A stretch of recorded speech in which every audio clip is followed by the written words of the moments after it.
Well, with just 2 weeks to go until a new royal baby arrives, it seems that Prince George is going to welcome a new brother or sister. I think sister. But the youngest royal is enjoying the perks of being an only child for just a little bit longer. Let's cross to our royal correspondent, Katie Nicholl. Katie, before life changes for the Duchess, she's keen to make sure that Prince George is, well, he feels special during this little time that they've got left together with just her and him. How is she spoiling him?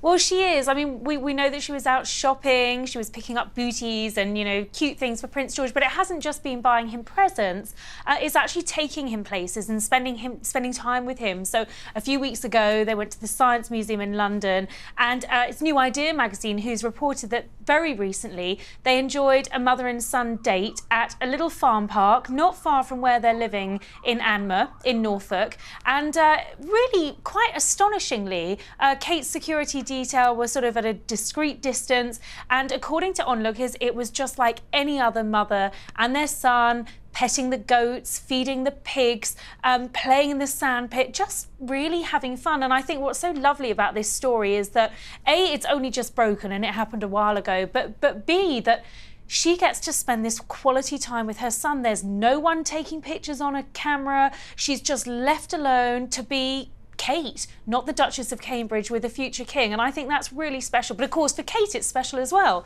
because she's getting this really lovely bonding quality time with George, who, as you say, David, doesn't have long before he's got to share that centre stage with another brother or sister. And the more she spends time with him, the better he'll share it. That's just the way parenting goes. But it's nice to see them have little mum and boy time, mothers and sons. It's a great relationship.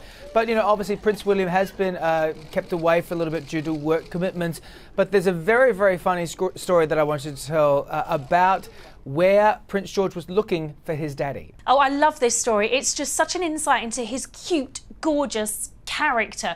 But when William was away in China last month, George was asking after daddy, and Kate obviously told him that he was in China.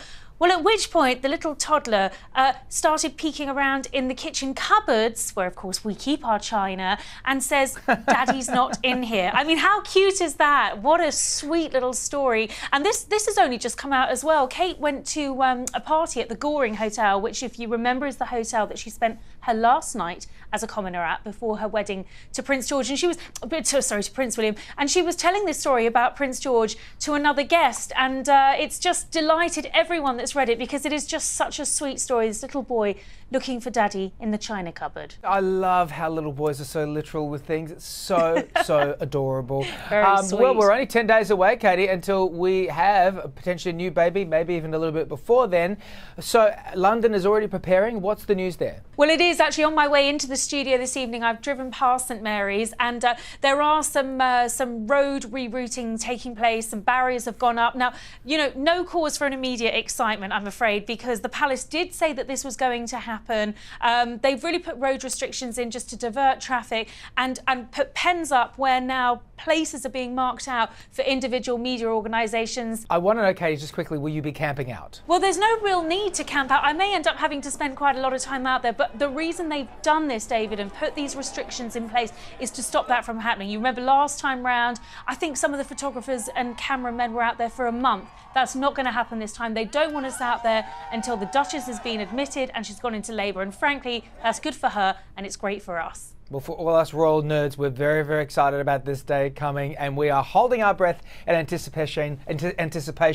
Katie, it's great to speak to you again. We'll speak to you later this week. Thanks, David.